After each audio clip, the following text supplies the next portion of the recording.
Okay, पहला प्रश्न कह रहा है कि निम्नलिखित में से किसने चौसा के युद्ध में मुगल बादशाह हुमायूं को हराया था?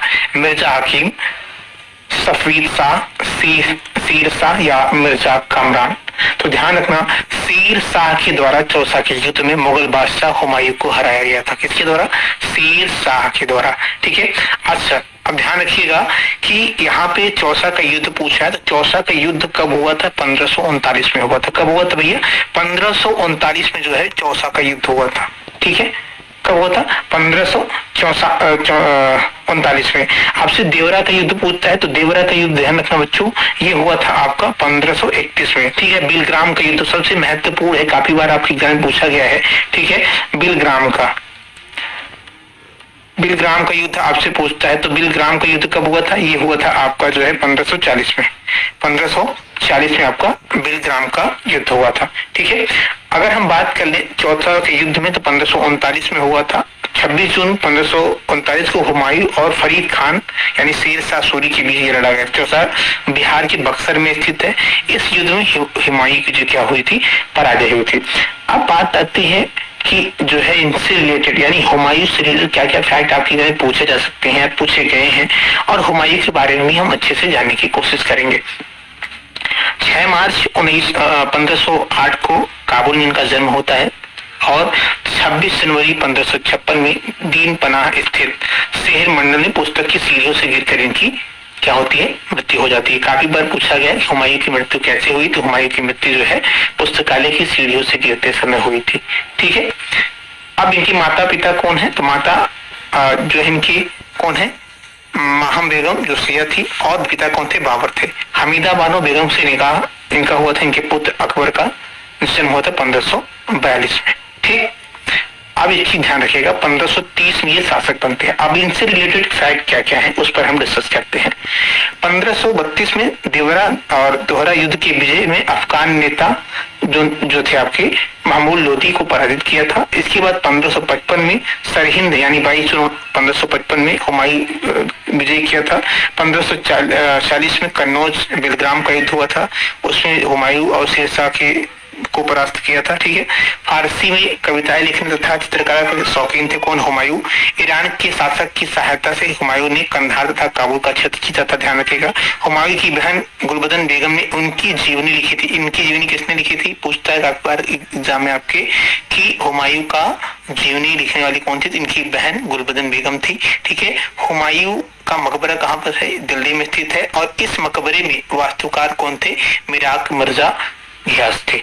ठीक। ये रहे कुछ आपके हुमायूं से रिलेटेड फैक्ट।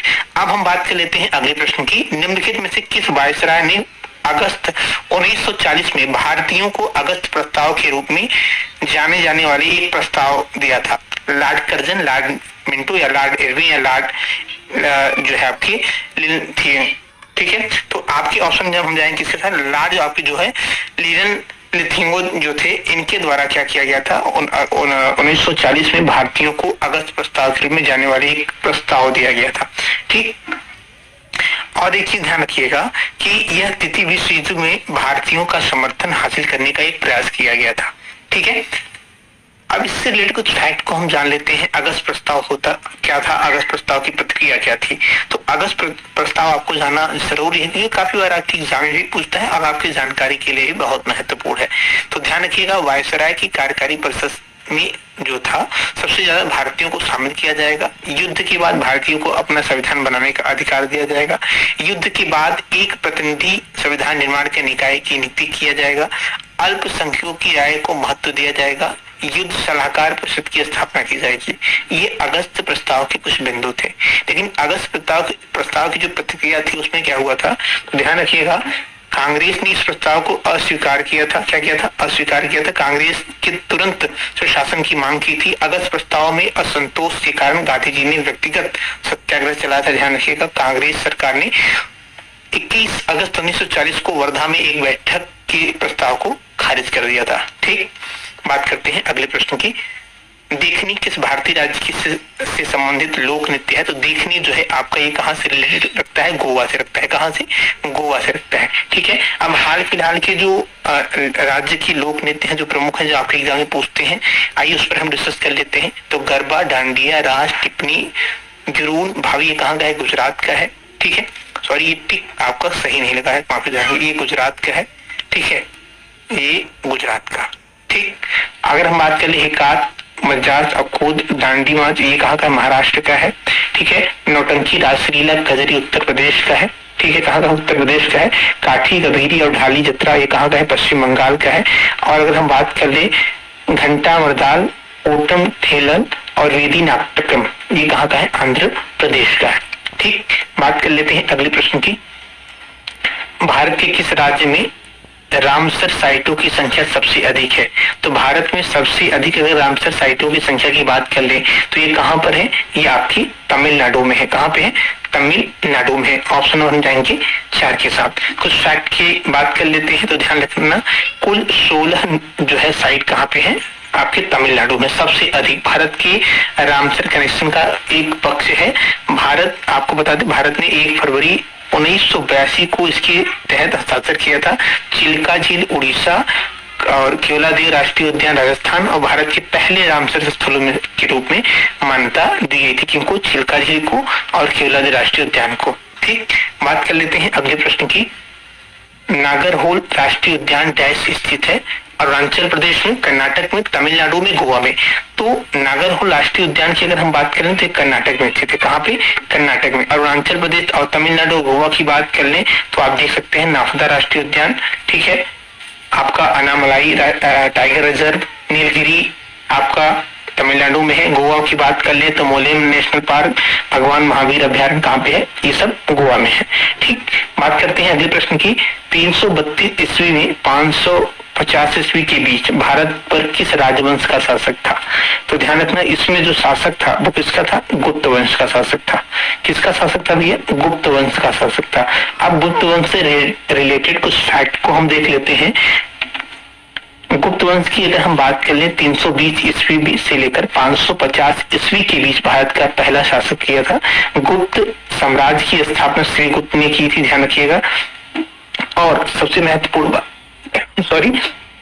गुप्त साम्राज्य 4वीं शताब्दी ईस्वी के आसपास मगध में उभरा और उत्तरी भारत के बड़े हिस्सों में इन्होंने कवर किया था। गुप्त काल को लोकप्रिय रूप से जो है भारत के स्वर्ण युग के नाम से भी जाना जाता है। इस समय का जो समय पीरियड माना जाता है, इस समय का, इस स्वर्ण युग के समय माना जाता था। ठीक है, आपको बता दें गुप्त वंश जो है, गुप्त वंश के पहले 2 शासक के बारे में बहुत कम जानकारी मिलती है। उसके बाद जो महत्वपूर्ण शासक हुए हैं, चंद्रगुप्त मौर्य, चंद्रगुप्त प्रथम हुए हैं, समुद्रगुप्त हुए हैं और चंद्रगुप्त द्वितीय हुए हैं और कुमारगुप्त हुए हैं। ठीक, बात कर लेते हैं अगले प्रश्न की। निम्नलिखित में से किस वर्ष में महात्मा गांधी ने असहयोग आंदोलन स्थापित किया था?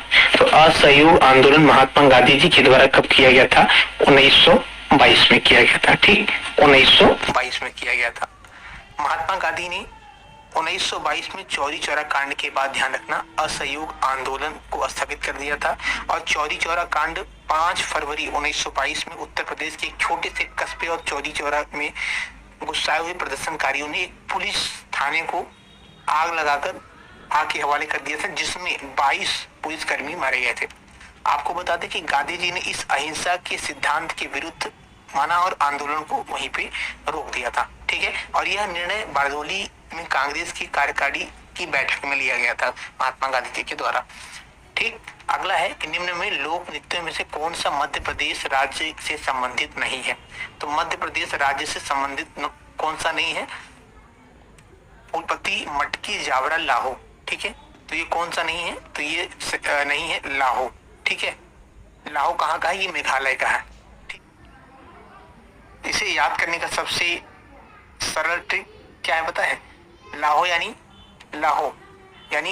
मेघालय साइड में क्या होती है? बारिश बहुत अधिक होती है। ठीक, तो लाहो, जब वहां के किसान बहुत भगवान इंद्र की पूजा करते हैं और प्रसन्न होने के साथ साथ भगवान से कहते हैं कि हे प्रभु लाओ, बारिश लाओ, तो लाहो, इससे आप ट्रिक से याद कर सकते हैं, लाहो मेघालय का है, ठीक है। अब बाकी ये तीनों के यहाँ के हैं, मध्य प्रदेश के हैं। मध्य प्रदेश की बात कर लें तो रीना नृत्य, यह लोक नृत्य दीपावली की बात बैगा और कोर जनजातियों के द्वारा, महिलाओं के द्वारा किया जाता है। चटकोर नृत्य की बात कर लें, ये कोरकूर जनजाति के द्वारा किया जाता है। भगोरिया नृत्य की बात कर लें तो ये जो है आपके किसके द्वारा किया जाता है, भीलों के द्वारा किया जाता है। गोचर नृत्य की बात कर लें तो यह नृत्य गौड़ जनजाति के द्वारा। बार नृत्य की बात कर लें तो ये नृत्य जो है कंवर जनजाति के द्वारा किया जाता है। लहगी नृत्य की बात कर लें तो ये कैचर और बंजारों के द्वारा किया जाता है, ठीक है। परधुनी नृत्य और करना नृत्य, ये भी कहाँ के हैं, आपके मध्य प्रदेश के हैं, इस चीज आप ध्यान रखिएगा। बात कर लेते हैं अगले प्रश्न की। चाड लाहो नृत्य महोत्सव मुख्य रूप से मेघालय के निम्नलिखित में से किस जनजाति के द्वारा मनाया जाता है? खासी, गारो, जैतिया या ओजांग। तो ये किसके द्वारा मनाया जाता है? जैतिया जनजाति के द्वारा ये मनाया जाता है। ऑप्शन नंबर हम जाएंगे 3 के साथ, ठीक है। जैतिया चाड लाहो नृत्य त्योहार फसल की कटाई के समय किया जाता है, भगवान को धन्यवाद देने के लिए ये उत्सव मनाया जाता है, ठीक है। बात कर लेते हैं अगले प्रश्न की। मानव आंख के रेटिना पर बनने वाली प्रतिबिंब डैश होता है? आभासी और उल्टा, वास्तविक और उल्टा, वास्तविक और सीधा, आभासी और सीधा। तो ये क्या होता है? वास्तविक और उल्टा होता है, ठीक है। ऑप्शन नंबर हम जाएंगे किसके साथ, जो है 2 के साथ। बात कर लेते हैं अगले प्रश्न की। निम्नलिखित में से कौन सा जलमार्ग भारत को श्रीलंका से अलग करता है? अरब सागर, बंगाल की खाड़ी, अंडमान सागर या पाक जल डमरू। तो ये कौन अलग करता है? ये करता है आपका जो है, ऑप्शन नंबर हम जाएंगे किसके साथ, पाक जल डमरू। ऑप्शन नंबर 4 सही है। अगला प्रश्न कह रहा है कि मेखला चादर किस राज्य की एक पारंपरिक पोशाक है? तो ये कहाँ का है? असम का है।